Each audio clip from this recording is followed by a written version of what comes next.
Cultivate Ag, where ideas take root and innovation grows. Hi, I'm Hannah Michael, your host of Cultivate Ag podcast, brought to you by Clemson University's Cooperative Extension Service and CUCAP. Each episode, we dig into what's shaping the future of farming in South Carolina and beyond. Let's get into it. Today, we're talking about how South Carolina's ag industry is adapting to the winds of change. With recent policy shifts and updates to the Farm Bill, there's a lot on the table here. From regulatory changes to new financial support opportunities, our expert panel will walk us through how these shifts are affecting farmers and what strategies can help us not just survive, but thrive in this changing landscape.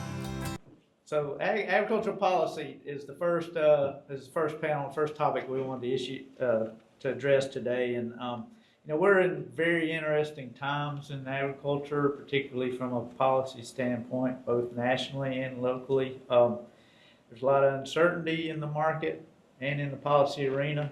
Talking to Gary before we started here a little bit ago, he said something. He said it feels like a roller coaster ride every day.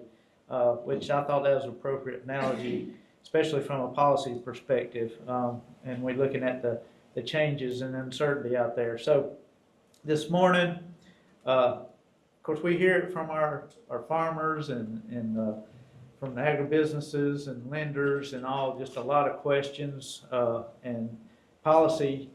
In my mind, in my career, I didn't start out studying policy, but I did my work in ag policy, particularly crop insurance, and I feel like that drives agriculture. I do believe policy decisions determine what our agriculture is going to look like. And so this morning we're really pleased to have three distinguished panelists, four people up here. They're experts. I reached out to folks that I look to for expertise, and Dr. Adam Kantrovich, who's leadership for the agribusiness team now. He's the leader. And who can we get on this panel that can address these issues and trends in ag policy? So I'm going to quickly introduce our panel and then ask Dr. Kantrovich to come up and kind of set the stage for the policy discussion. First, so I'll go left to right. We'll skip Adam first, but Dr. Joe Outlaw, he's a Regents Fellow with Texas A&M and professor and extension economist. He serves as the co-director for the Agricultural and Food Policy Center at Texas A&M, where he it says he frequently interacts with Congress and key agricultural committee staff. He's basically, if y'all don't know what the Ag Food Policy Center is, they're a center that basically does policy research for agriculture, and the House Ag Committee uses the Ag Food Policy Center to do analyses on different policy proposals, and particularly the Farm Bill. And so he's joining us from Texas A&M, but he's got a broad background in a lot of I guess experience in these areas that you can see in your program. Next, going right of Joe from y'all. Look at y'all is Kyle Conkler with American Soybean Association, Senior Director of Governmental Affairs. And I want to thank American Soybean Association and South Carolina Soybean Board, Mary C. Crumley, for making it possible for Kyle to be here today and join us.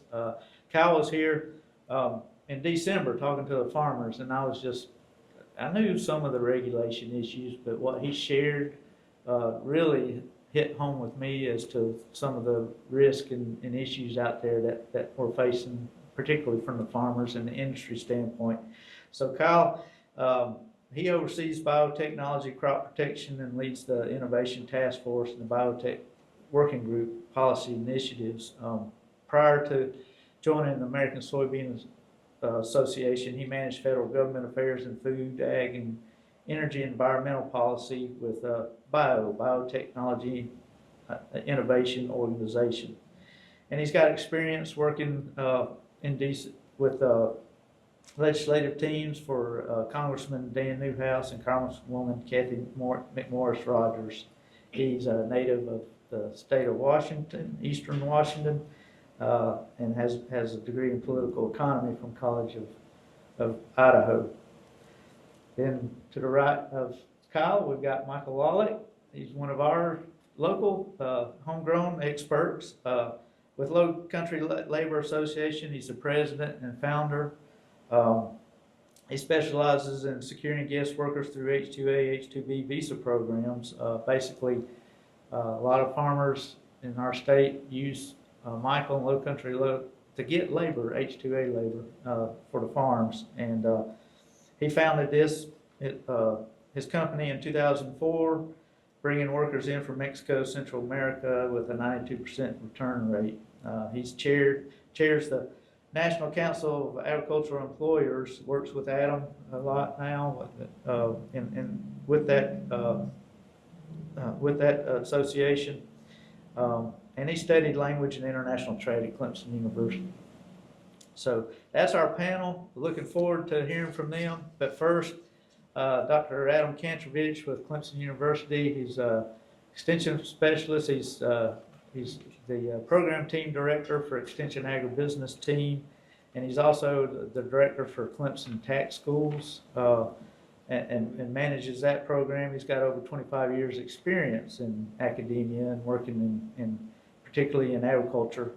And his I say main areas, he's a little bit, he knows a lot, works in a lot of different areas, but financial farm management, agribusiness, and labor and tax policies are some of the main things he does. So Adam, I'm going to turn it over to you to kind of set the stage here for the panel.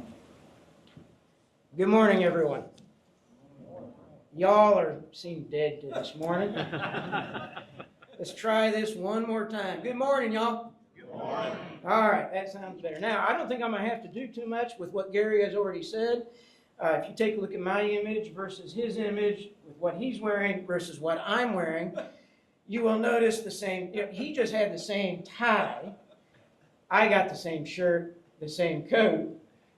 Don't have the tie. I even still have the same paw. I also have the beard, which the girls in my house don't prefer. However, we got a lot smarter people here on this panel than I, so I don't want to say too much. I will talk about a couple of things real briefly to be able to set the stage. There was a gentleman by the name of Dr. Rossman who was a faculty member, I believe, at the University of Virginia, he and his wife, and specialized in psychology. However, he came from a farm in western Iowa and noticed certain signals within, or certain characteristics of farmers and those in agriculture, and developed a term known as the agrarian imperative. Some of y'all may also have seen me in the past possibly talking about farm stress, mental health type issues, and I sometimes refer to this agrarian imperative. And the agrarian imperative begins to attempt to define a mindset of a farmer. Farmers, and those of us in ag, have a tendency to be eternal optimists. Why do I say we have a tendency to be eternal optimists? Now, that does not mean we don't complain, and complain often about everything, but we have to be eternal optimists. Why is that? Next year's got to be... All right, come on, let's try it again. Next year's got to be... Right? Because if we weren't, how many years would it take before we decide I'm done with this? Right? Gary already mentioned some of 2024's major events. I am presently waiting for boils, grasshoppers, and any other of the, we're right around Passover time too, so what other plagues are we about to be hit with? Snow in the low country and hurricanes in the upstate. Who would have ever thought? But given that, that also helped begin to develop what we were getting ready to begin to see from a policy standpoint. And there are many things that sometimes we see and we say, and we go, we don't like that, but please don't make any changes just because I want some consistency so I can actually plan. But we have seen over time, the consistency happens to be change itself. For many years, and some put various time spans on things, I'm going to use labor because I'm relatively familiar with labor, and hopefully Mr. Lalick will be touching on some of this. But over time, ag has been kind of on the forefront with regards to seeing our potential issues with our labor. We have seen changing demographics. We always have wanted in the past the next generation to have better than what we have had, not to have to do or go through what we have had. And that is no different on anywhere on the spectrum of labor, including those for ag. And so we have had major issues with labor. And sometimes we go, well, we need to begin to build and do this and expand. And we go back to a couple of questions. Who are you going to get to do that when we are already having issues with labor? When was the Farm Bill supposed to be completed? Dr. Outlaw is going to touch on that. And I know one of the big questions are we going to get one? Right? We've also seen a lot of issues coming up and challenges being developed. Current administration, I'm not going to get political, we're going to stay completely objective with regards to this. However, even though there are things that are taking place, sometimes things are changing, and we go, good, we like that, but then we have court cases that begin to come in. And we, again, end up in flux. Presently, our farming community is having significant challenges being able to make anything financially. And in a few years, over the last 10, there have been a number of years that farmers were going to be in the red if it wasn't for some of our federal programs. Whether we talk about our PLC or we're talking about disaster-related programs. And so again, this is kind of that setup. Where are we? We're kind of in this mix right now. What is going to happen politically? What's going to happen with policies so that we know how to react, how to work, and how to begin to develop and continue to grow our agriculture from a production standpoint, and hopefully those next chain links in the entire chain from farm to table. And with that, I'm going to hand it back to Nathan and start the process. Thank you, Adam.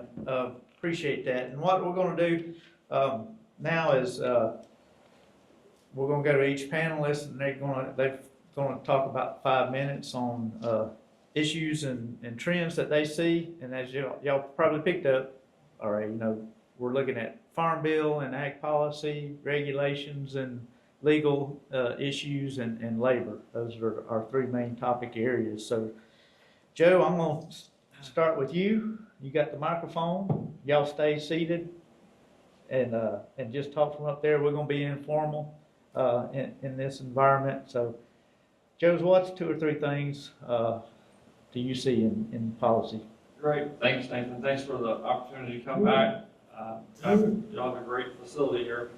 The first thing I would say, let's just start with the work we do for Congress. We work with something called Representative Farms. We actually have some in South Carolina as well, and that's about 94 sets of farms around the country that represent different areas, different crops.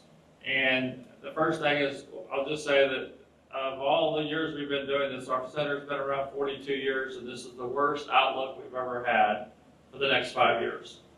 And that's saying something, because there's been lots of, we call red on our graphs. Red's not good. So that's the first thing is that outlook for agriculture is not positive. Now the good news is economists are wrong a lot. And something usually happens around the world to make the outcomes better, whether it's a war in Ukraine or whatever. And if we could keep the major droughts out of the continental 48 here, it would be great. But usually a drought around the world will start firing the prices are going to rise. So that's the first thing. It's a bad outlook. Believe me, the Congress understands that. Jerry mentioned earlier about the reference prices were set with 2012 data. I know that for a fact because I did it, okay? I helped set that with the House Ag Committee in 2012 using our representative farm data. It is so out of date. Costs have gone this, reference prices are flat, farmers are losing ground every year. That's just a fact. So that's the first thing, is we're kind of in a tough situation. The second thing I was going to talk about is a little bit about just the Washington in general. Obviously, we have a new administration and things are really unsettled. And people keep asking me, what do I think about the new secretary? Obviously, she's from my state, she's from my university. And I'll just say this, every secretary, and I've been around, this is my 8th farm bill, so I'm not new to this. Every secretary needs a little bit of time to get their feet on the ground and get staff up. And if what has happened, just as a little bit piece of insider information, if you don't, there is so much animosity between the two parties right now that the confirmation process is slow to a crawl. So if you don't have anybody who's supposed to be doing things for you underneath that you can delegate to, suddenly you're involved, you're in charge of all of it. And that is a drinking out of a fire hose experience right now. So we're going to have to take a little bit of time to give people a break on this so they can get staffed up. There are a number of reasons to be optimistic. There's always reasons to be pessimistic. In fact, Nathan didn't say this, but within the state of Texas, I'm known as Dr. Doom. And that's not because I'm not fun to be around. It's because I am very blunt with the farmers. Do not get overexcited.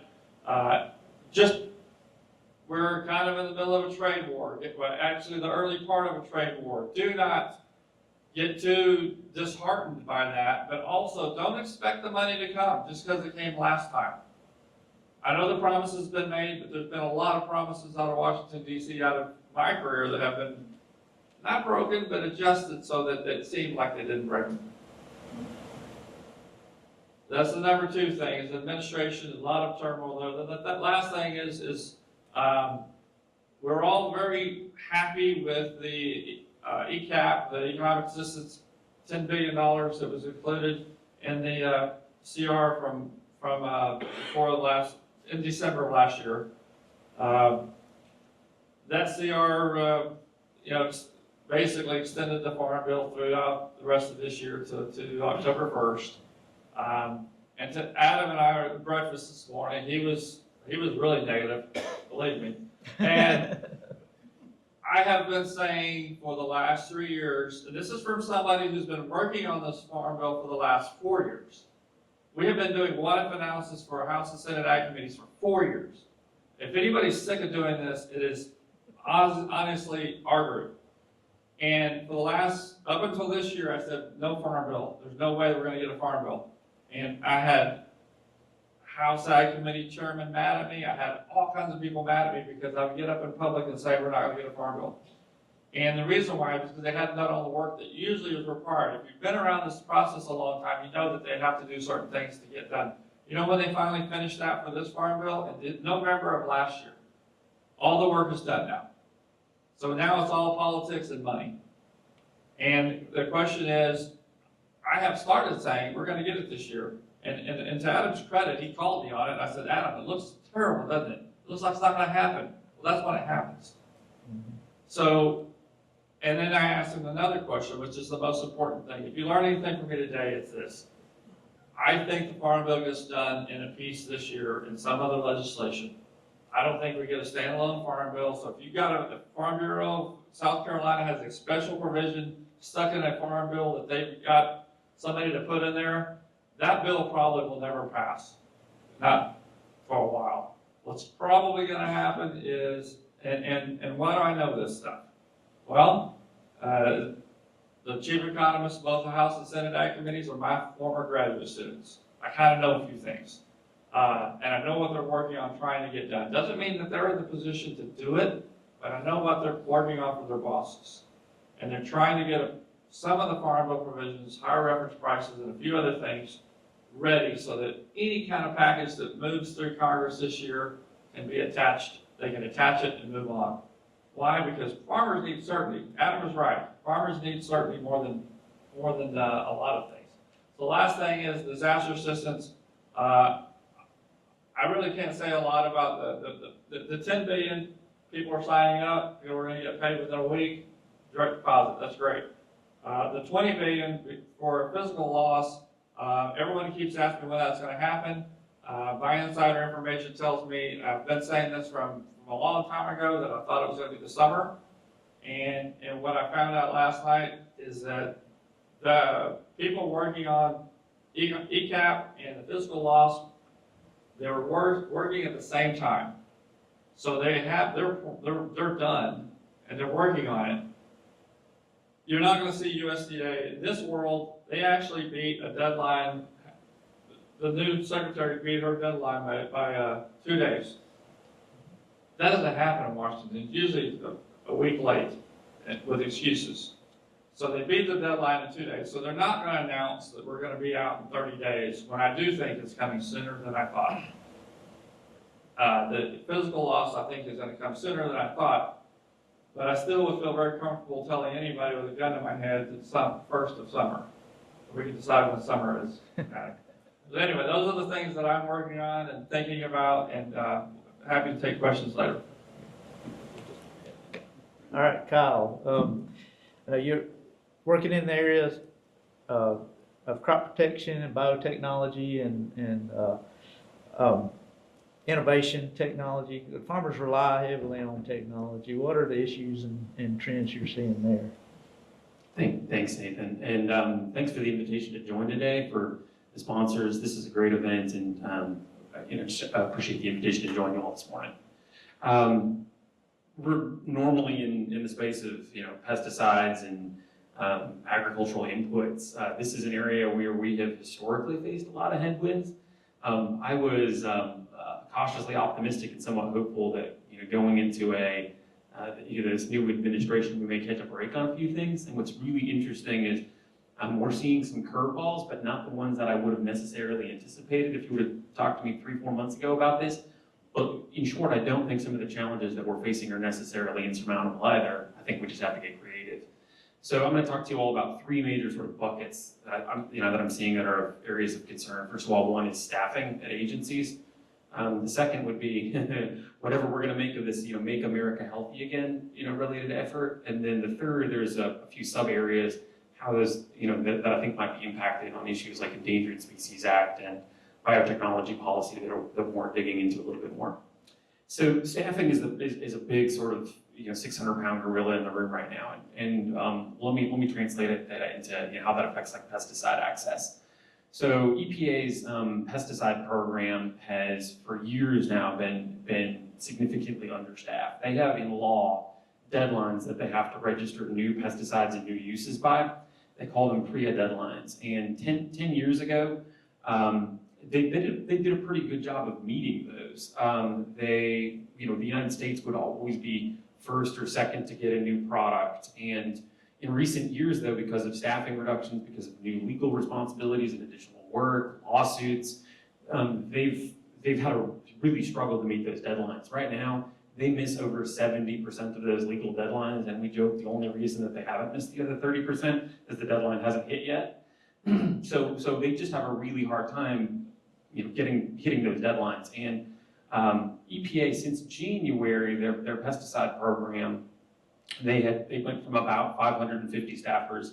They've lost about 100 of them. So they're now down to about 450 staff. They weren't meeting their deadlines before. I think they're going to have even greater challenges now. There was a registrant that I was talking to a couple weeks ago that said that, again, 10 years ago, we would have been the first or second market to get a new product. They have a fungicide that's in the hopper of EPA right now, and if that got approved tomorrow, spoiler alert, it's not going to get approved tomorrow, we would be the 17th country to get that. And that's really where the rubber hits the road, is your all's ability to get new products, new innovations, new uses is being impaired because of some of these regulatory challenges. We're going to have to think of new, creative, outside of the box, thinking sort of ways to help the agencies be able to get this work done in this environment where they're going to have reduced staff loads. The second issue that's kind of looming out there, and we're not sure what to make of it yet or how it's going to really impact, or we're working to try to get out ahead of this, is this Making America Healthy Again effort that's being driven out of Health and Human Services, Department of Health and Human Services, and Secretary Kennedy. I know that he had some pretty a lot of ideas about things like pesticides and GMOs, and I think that there were a lot of folks who were thought that there may not be as great of impacts once he was announced to be HHS Secretary. And then day before Valentine's Day, it was announced that he was going to be overseeing this commission that's going to stretch over most of government and include USDA and EPA space as well.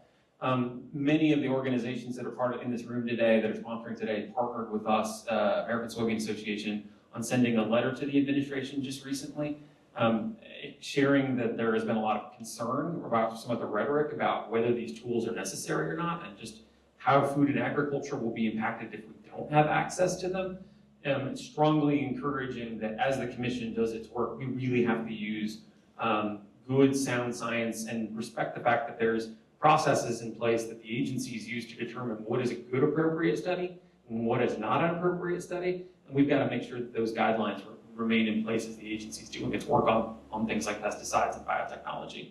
The third thing that I'll hit on, and this is how does this all going to spell out? If I know a number of folks in the room today had the chance to join us back in December when we talked about Endangered Species Act.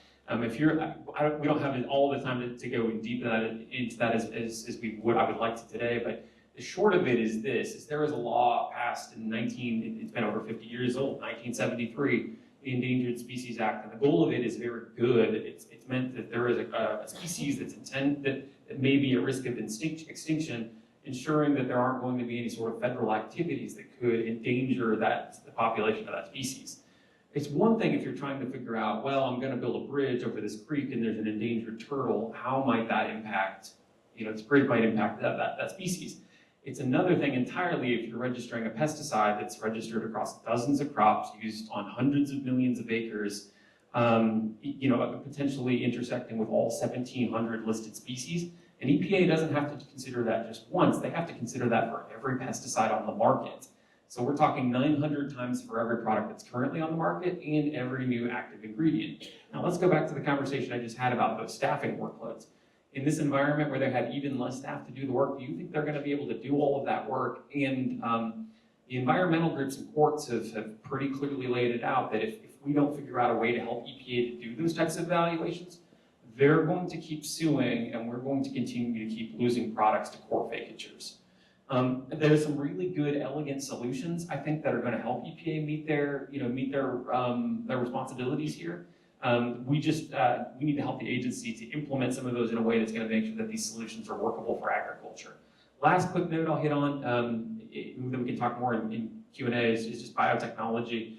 There was also a court vacature that happened in December that vacated USDA's biotechnology regulations that were implemented in 2020 that provided a really nice streamlined path for new products that come to market. And now, as a result, we've been punted back to these legacy regulations that were developed in the 80s. I have a lot of optimism here. I think between Congress and USDA, recognizing that there's a need to roll out new regulations to provide a new innovative path to market, there's a lot of appetite and will there. But this is just one more thing on the growing list of items that we're going to have to deal with to make sure that we can maintain American competitiveness, and it didn't exactly come at a particularly great time. But more we can talk about during Q&A. All right, Michael. Obviously, farmers use technology, and this conference is talking a lot about technology, but they also rely on labor. And what are the trends and issues that you're seeing or you're dealing with now in terms of labor, particularly H2A and whatnot? I was given 5 minutes. If you're Dr. Doom, I'm Mr. Gloom. Because the reality is not great for us right now on the hand labor, fresh fruits and vegetables. And I do bring in guys from South Africa that are starting to do row crops as well. But to give you an understanding, I can't tie it to just 3 bullet points. And I'll just give you a quick rundown to understand. I did it during G.W. Bush, Obama, Trump, Biden, and now we're back on Trump. So when I make this statement that there's this political atmosphere, like an atmosphere of political chaos, and there's like a bureaucratic inertia underneath it, it's not tied to the left or the right. It's every single one of those administrations. I don't think any one of them has helped us, and I'm talking labor, other than George W. He actually had a H-2A rule that came out that was trying to help the farmers utilize the program at costs that are more in line with what we pay on the farm. And immediately, the day that Obama was inaugurated, Hilda Solis rescinded it. And so it went to court and went to litigation. And then so we were under the Obama rule for quite some time, which wasn't as good as the Bush rule, but nothing had changed since 1986. When the IRCA H-2A rule came out. And then Trump tried to come out with a rule, and he did it literally the week he was going out of office. Biden came in, took that same rule, called it the Biden rule, added two things to it. None of them have been good for farmers, I have to be honest with you. If I was going to try to write it down, people can talk about the unionization of them, people can talk worker protection standards, people can talk about heat safety, but the number one issue, in my opinion, is the wages. All the other stuff is irrelevant if we're not in business. And unfortunately, I thought we had the best opportunity. We had a Republican-held House and Senate when Trump came in. Ray Starling was one of his advisors for ag and trade. We got to meet with him at the White House. And he was from North Carolina. His brother was a tobacco farmer. He knew H-2A. It was like, all right, we in it. 4 years later, nothing. And in my opinion, we had Sonny Perdue from Georgia, one of the largest H-2 states, users of H-2A, should I say. I can't explain to you, but I believe legislators are elected to enact laws. When they don't, they have this like insulation of, hey, the agency created that policy. The agency created that policy. The reality is it's very difficult to hold anybody accountable who's in these agencies writing this policy. And the administration, whether it's Republican or Democrat, it can change the policy. So every 4 years we have an instability of what's going to happen when they're going to drop their own form of it. Trump didn't do anything until literally the last week. Biden did it in year 2 or 3. Unfortunately, I used to tell everybody, hey, go talk to your congressman, go talk to your senator. For 20 some odd years, this is where I'm Mr. Gloom. I'm not Mr. Gloom, I'm an optimistic guy. I'm just realistic. It's gotten us nowhere. And it's always the damn Republicans, always the damn Democrats. It's everybody who is the inaction of all of them, not able to pass a law. So this past summer, we had the Chevron deference case, which has lended us, I'd say, I wouldn't call it a silver bullet, but at least we have we're not firing blanks. So now, under the National Council of Agricultural Employers, which I'm a member of, we decided to use litigation to go against some of these rules. And in the past, trying to litigate against an agency, you basically spending money to lose. And unfortunately, we have had a few good wins in some of these cases that were against the Biden rule. There was one in North Carolina, there was one in Louisiana, and then the Georgia Fruit and Vegetable Association, which we tied in, 17 state attorney generals tied into that one. It got a stay, technically, for the 17 states that did it, and not nationally. So we have some momentum, I will say, this is the positive part of me, that we haven't had since I started. But I also realize the number one piece is the wage. And there is only one of the cases that was filed, and it's down in Tampa, that actually tied in the adverse effect wage rate. into their case. It wasn't just against the Biden rule, but it was actually saying there has to be an adverse effect to a domestic population in order to have an adverse effect wage rate, which is logical, and that is still being heard. Unfortunately, it wasn't decided prior to the Chevron deference case. They moved it from the end of January for their decision, and we're sitting in March waiting for it right now.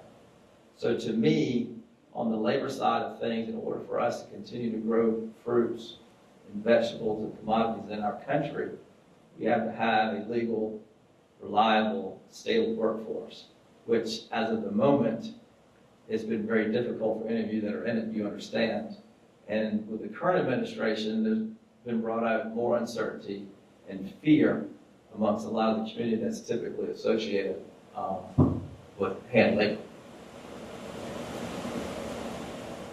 All right. Appreciate it. So they've kind of set the table on kind of what the issues are. Just real quick, Joe, how many farm bills have you worked on? 8. 8. Okay. I was counting mine up. I think I'm 6, or this will be 6.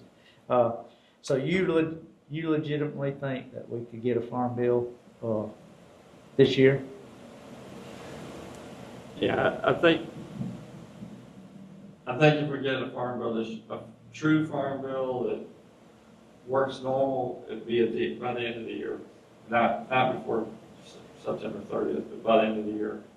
But I do think we're going to get elements of the farm bill through reconciliation. That's the best hope to get something for this year, farmers for next year.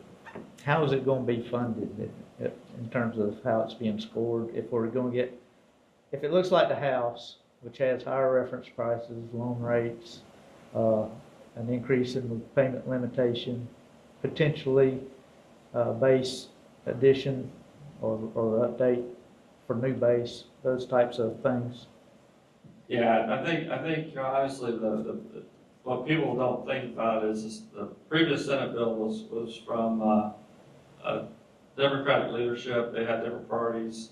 They added 10 billion to the overall farm bill to do a farm bill over the baseline. The additional money that the House needs is 57 billion. And from talking to Senate Republicans last week, they thought they were about 35 to 38 billion on their bill. And so we're going to need somewhere around 40 to 50 billion dollars. So where do you get that money from? Obviously, there's two sources that I'm looking at the most. One is the Inflation Reduction Act, climate projects that were funded through NRCS. I think that the ones that people signed up in this room or all across the country, those people that signed up and did things for this year, I just don't think that those contracts are going to be funded going forward, and they're going to take that money back. That's one bucket of money, and then there's another bucket of money that's very controversial, and we'll see how this works out, but there's a bucket of money that's basically reducing the rate of increase of the SNAP program. So those of you that are not as old as I am, when I started doing this stuff in the 80s, we spent about $30 billion on farmer programs, and we spent about $30 billion on SNAP. Okay, that's a long time ago. And one of them has been flat to going down, farm programs, and the other one went from $30 billion to $150 billion a year. And so there's a lot of reasons for that. None of them are wrong, but what they're going to do is, the expectation is they're going to cut the growth in those payments. And part of it is just, there's 12% error rates on SNAP. For crop insurance, the error rate's about 1.5%. For FSA programs, the error rate's less than 5%. But for SNAP, which is $150 billion a year, the error rate's 12%. So if you can get a little bit of stop paying dead people, or a little bit of fraud that happens, then they can save a lot of money without affecting anybody's actual benefits. And that's what they're trying to do. Harder said than done. Kyle, so you mentioned, EPA and things have really slowed down on registrations and getting things through, just staffing and the more recent, regulation change or going back. How competitive is the US then globally? Are we falling behind?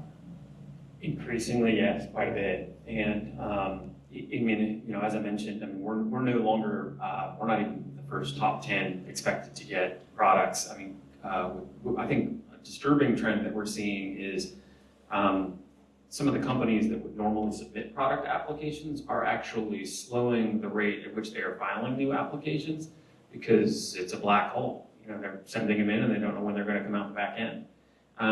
They have these deadlines within the law and they're pretty meaningless. If the agency is blowing by them by months or years in some cases, and there's just no predictability to that regulatory system. From the company's perspectives, when they develop a new molecule, that has a limited intellectual property, duration. And if they're burning through that IP window while it's just sitting at some bureaucrat's desk at EPA or sitting at a desk where there was a person and there no longer is a person, that's not good for business. I will say this, there are a lot of opportunities, I think, that we've had some ideas about how we can help to fix some of this. Are there things that we could do, for example, like, some of the companies are very well staffed. If the agency, instead of doing all of this work in-house, for example, were to write up like a standard operating procedure to allow, say, the companies or some of their consultants to do a draft, and then allow the agency folks to review it and then put it out for public comment, that could significantly reduce the workload that the agency has to conduct, but still allow us to get the work done, do it more quickly and more efficiently. Efficiency is the name of the day, right? And so I think we do have some really good solutions. We just got to figure out a way to get from where we are to get some of them over the finish line. Thank you. And I got a question for you, Michael. So you said that wages are the number one thing. What is the AWARE now for South Carolina, and is there any hope of getting it changed the way it's, or what's the issue with the AWARE, basically, wage rate? We could do a conference on that. It's currently 1608, and the issue is we're one of the lower ones in the country. I've got guys all over, and I got guys up in Michigan that are paying like $18.72 an hour. The problem is when we have competitors, mainly Mexico, who are now getting in earlier or staying later with the blueberries. The blueberries used to come in, and then Florida would come in. Mexico would come in blueberries in Florida and roll up the coast towards South Carolina. The average daily wage in Mexico is about $12 an hour. So it's very difficult to have a U.S. farmer compete on an open market when someone's paying $12 a day for a worker versus $16.08 an hour. And even if you use piece rates, it is a difficult deal because when you use the program, H2A, you have to provide housing and transportation to and from the home country. Those are all costs that are absorbed into it, which a lot of people don't think about. And so when they go to the grocery store, I want to support South Carolina homegrown, but then they go pick the Mexican blueberries because it's $1 cheaper. Do I think there's any fix to it? This is where I'm going to go back to the pessimist. There's only one way. And to me, the hope is in that piece of litigation that's in Tampa right now. That, to me, is our one true hope. Because I've been around the Gang of Eight. I've seen the Good Light Bill, all these things that have come through Congress. Everyone fights about it, and they'll tell you, you better jump on the train. It's the last one leaving the station. Well, the thing is, no train leaves the station. And what we have seen is just a constant uptick. And all the other inputs on the farm that are rising. The wages is number one from all of my clients. And unfortunately, yes, I thought we had an opportunity when Christy Boswell was under Purdue. And she tried to get in there to change the farm labor survey, because our wages are derived off of a USDA set wage. They sent out this farm labor survey. Has anyone ever filled one out in this room? I've yet to meet anyone who filled one out. But supposedly they get these farm labor surveys, and this is what sets the wages. And it's under USDA. So you'd think it'd be an easy fix. But with Purdue and Boswell, that was one of our main deals, was to get it done, and was unable to. And so I don't have a lot of hope in our elected officials or appointed people. It's going to be in court to prove that there is no adverse effect to the domestic population that supposedly wants all of these jobs. I probably advertise around, let's say around 10,000 jobs a year. How many people do you think came in off that? The nationwide search. I had one guy said that he wanted the job out of 10,000. And that's not an anomaly. Thank you, Mike. So Adam, I'm gonna ask you a question.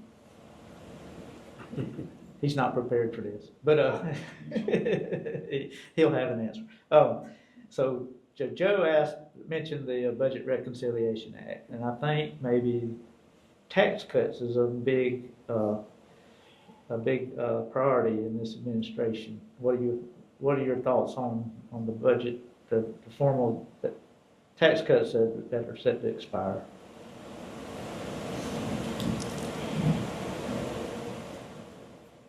They are pushing the tax cuts. There are multiple things that are presently taking place. One of the issues I've had, and when I was up on Capitol Hill, I went to the story a few years ago. I was up there. Michael and I were both up there at the same time, actually, for NCAE. And I remember being in one of our congressman's office, and he hopped up on the back of the sofa and was talking about different things, and they were pushing through at that particular time. Just a few years ago, they were hoping to have a massive bipartisan immigration bill that was going to be taken care of, that was also supposed to help our labor. And I happened to be talking about a couple of those items, but also dealing with taxes. And I still remember the individual asking me, well, what should we be focusing on, immigration or taxes? I said, I'm not here to tell you what to do. I'm here to educate you on what's taking place with our farms. Here are the numbers, here are the data sets. He asked me another question, and I said, well, here's the way that I'm going to put it.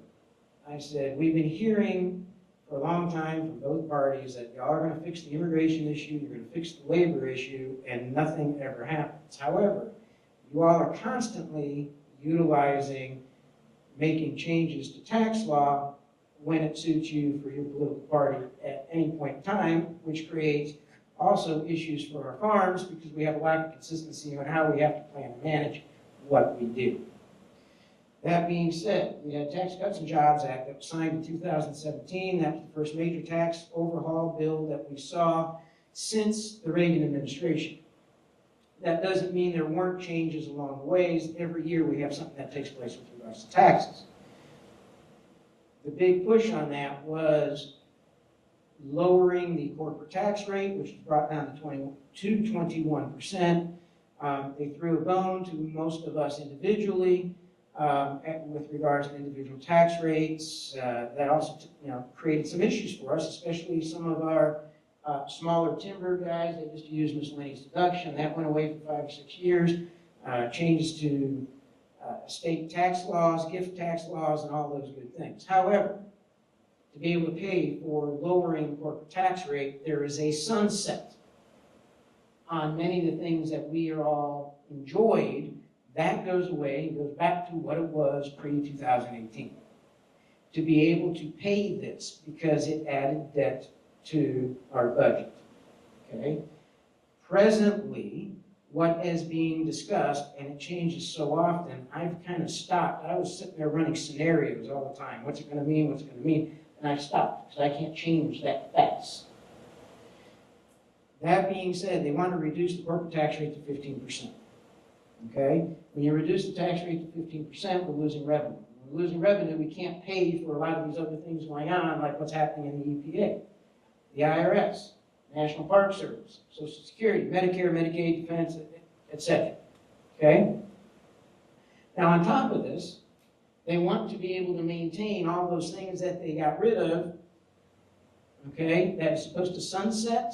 They want to be able to keep those as well. The problem is they don't have enough money to be able to do both, presently. So what will happen? I have no idea. Will something happen? Yes, because right now, I can't remember which Republican congressman would like to change how OMB runs their numbers to show how debt is actually increased and added so that they don't have to count the change of the sunset of what is going to go away, because they want to go ahead and say, well, that's the way it is right now, so there's really not a change, so we're not really adding any additional debt, when in fact it does. So that if they're able to do that and then pass this bill, it will increase our debt and still be able to lower the corporate tax rate and be able to keep what is being sunset. So what is going to happen? I don't know. I will tell you that they have lost staff. The IRS is presently losing staff. I meet with the IRS for a full day every year in May, and they have been very helpful for us and our farming community. When we meet with them specifically dealing with agricultural taxation and timber taxation issues and Pub 225 and a few other things. And so they genuinely want to help, but we've gone back to, it's the same thing with what's happening in EPA, Department of Labor. I'm getting our labor applications done in a timely manner. The IRS is the same way and no different. So is it possible? Yes, because that's an easy one to be able to cherry pick that everybody wants to be able to help. But the reality is you have to really go through the numbers and understand really what's taking place with regards to that. And that's some of the difficulty. Thank you. All right, so we got about 15 minutes, is that right, Ronnie? So we'd like to open it up to the floor. I don't want to talk anymore. So y'all ask anybody of our distinguished panelists here a question or follow up or another question that y'all might have. If you don't mind, who's got the microphones? Okay. Jerry, so just raise your hand and we'll bring a microphone and you can direct to whoever on the panel you want to direct a question to. Hey, Kyle, Robert Etheridge. So could you say a little bit, I was at a meeting last fall, and I think one of the guys from the Pork Council addressing a room of ag industry people, and he talked a little bit about the European model being a hazard-based model. Mm-hmm. We're more of a risk-based model. Just do you see that fundamental difference kind of changing in any way in the near future?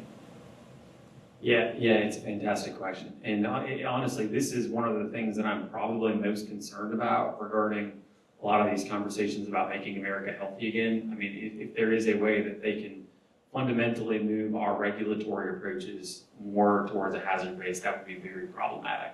So a quick distilling down, what's sort of the difference? We in the United States have a risk-based model. The Europeans and some other more precautionary countries have a hazard-based. And a good equivalent would be like sharks in the ocean. We know that there are sharks in the ocean. People go swimming at the beach all the time. Just because there are sharks there, we don't keep people out of the ocean. We find ways to mitigate those risks. You don't go swimming at sunset when sharks are most active. You know, we have spark shotters, we have shark spotters, pardon me. We've got drones, things like that. We get people out of the water when we know sharks are nearby. Those are ways that we identify the risk and we mitigate them. Our friends across the pond would tell people just to stay out of the water entirely. That's not an appropriate way to do regulation. We can't have nice things if we take similar approaches like that. What you've got to do is you got to realize, is there a genuine risk that exists? I mean, in a lot of cases there, yes, but there are ways that we can, put in place, for pesticides, for example, personal protective equipment, you can put in place, spray drift buffers or things like that that can mitigate those risks, that can make sure we can have the tools and they can be used safely. But there is a lot of underlying questions going on right now about, you know, is a hazard base more appropriate? And I really worry that that could undermine access to a lot of tools if we get on that road. Can I add one more? Is that model cheaper to run than the risk-based model, just in this spirit of efficiency? Sadly, probably, yeah. I mean, it's a lot, there are several, I mean, regarding this Endangered Species Act conversation that I mentioned, there are some challenges that we're having on that point where the way that EPA assesses is an endangered species going to be impacted, they start with some very, very conservative, high-level assumptions that in no way reflect reality. So, great example. What they look at the label and they say, what is the label maximum rate? What is the maximum number of applications? What is the minimum time frame where you can reapply? And they assume that's what every farmer out there is doing. And in some instances, like for neonics, for example, they assume that you are all out there. We know that for row crops, most of them are used for seed treatments, but some tools you can use is a foliar spray. They assume every farmer out there is out spraying the maximum number of applications at the maximum rate, the maximum of times you can, and that makes a heck of a lot more. When they're making that assumption, it's an easy assumption to make as opposed to having to go look at the data and trying to figure out, well, how are farmers actually using these tools? How might that, in all reality, impact the species? It's a big concern.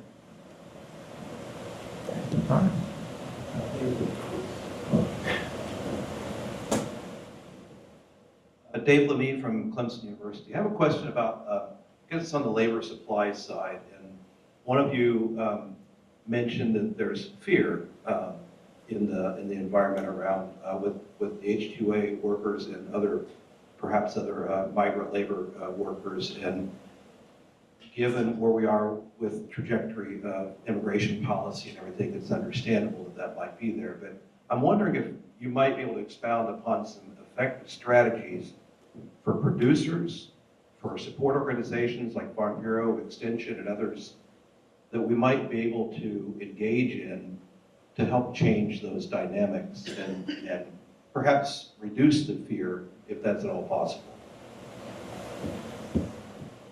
Well, the fear and uncertainty is in the undocumented community. That's the reality of it right now. I live in the lower part of the state. You know, my finger's on the pulse. And there was a rumor. Did you hear at the food truck, they picked up 27 people yesterday on Johns Island? I was like, I hadn't heard that. And it was running around. But when you go within the community and you're trying to find out, was it your cousin, any friends? No one could figure out who it was, but supposedly 27 got picked up. It was false. I went to the food truck to make sure. I have a lot of friends that are not in agriculture that don't use what I would say documented labor to build houses, to lay sod. And everyone is living in that fear at the moment. And the guys and the ladies and the kids that are involved in it that came here illegally, you know, I'll go back to your shark deal. When Obama was in his first and second term, he was responsible for more deportations than any other president in history.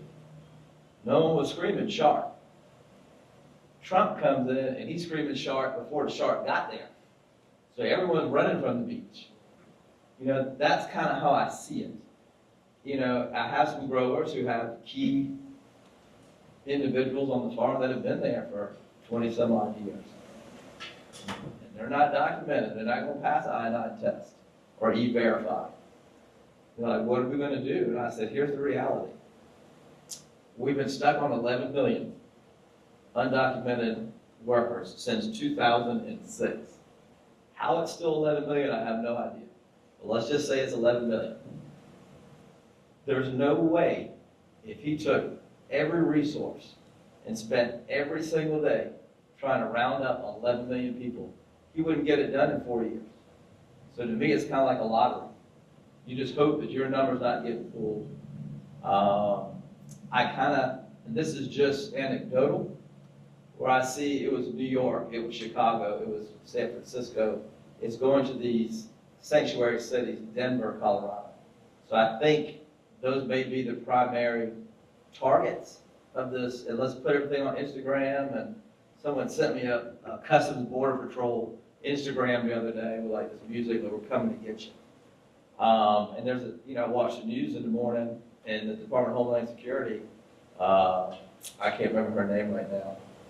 Well, she is currently the appointee for it, the head of it, and she's like, leave now, because we're gonna come get you.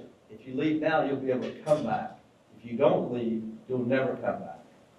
So a lot of that's kind of being spread. The reality is, and I know plenty of undocumented workers, like, what are the odds? Don't drive with a blinker that's broken. Still go, I have a church on Johns Island that's sending vans to pick people up on Sundays now instead of having them drive. Those are ways to mitigate it, but the reality is there is no legal pathway for someone who came here illegally to do that unless they get married to a U.S. citizen. And a lot of the bills where they would stall is California want to deal with immigration, and then east of the Mississippi want to deal with guest worker programs. And we can never get to the same page. Does that answer your question? Yeah, somewhat. It describes the environment that all these agencies and producers are working in. I mean, I think part of the message you say is we need to get legal where we can, right? But you can, and that's the problem. Like, Yeah. I don't have the solution because I can't say, hey, you need to call this attorney and you can use, section 742 and ask for this. There is none. And the ones, unfortunately, that do have criminal records, when they come to the neighborhood or to the house or wherever they come to get the one guy, what I see different is when there was 7 other people, they just grabbed the one individual. Now they're just picking up the whole crew. So there is no good risk management strategy for those who are working with this labor supply. Is that what you're telling me? Make sure your car doesn't have a bad blinker. Make sure your blinkers are good. I heard Right. that part. Okay. Drive as little as you can. Carpool. I mean, that's the reality of it. There is no panacea to it.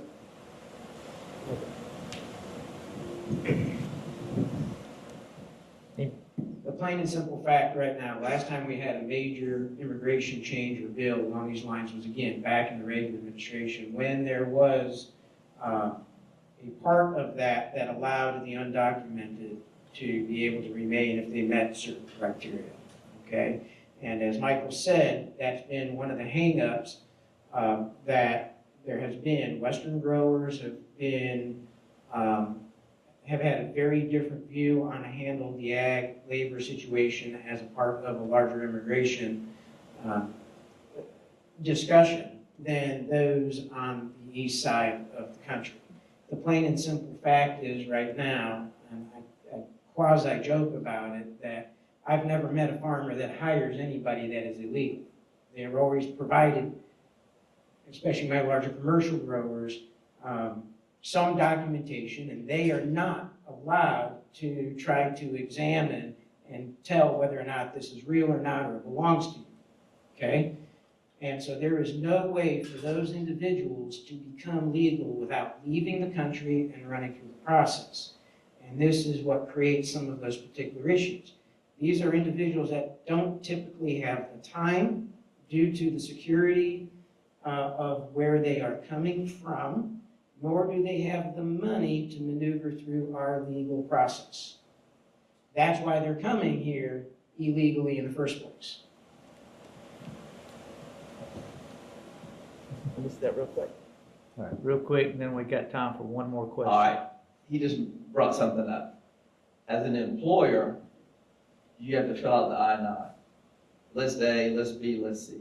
So let me look at that mindset. I thought you were talking about employees that you may want to discuss how to live at the moment. A, B, C. If you have list A, you don't need B or C. If you don't have list A, you need B and C on the I-9. You are not a fraudulent specialist. If you photograph and photocopy all of your employees, or you photocopy all, or you don't photocopy any of your employees, you have to pick either or. You can't do a mix and match, like, well, I know this guy's good, I'm gonna take a photocopy of this, this one's not so hot, I'm not going to. That's the best way, and I would avoid E-Verify at all costs. One more question? Okay. With the recent Chevron case and what happened with that whole situation and the ruling, what role do y'all see that ruling playing in how you proceed with the issues at hand? Like, is it gonna help? Is it gonna hurt? Does it give you a window? I would say it's a double-edged sword. On one hand, in say like the pesticide and biotechnology space, like EPA has been getting, and other agencies have been getting sued for years. They've had a little bit more deference because of Chevron. That gave them a little bit of a leg up. They've still been losing pretty badly and don't have a great win record.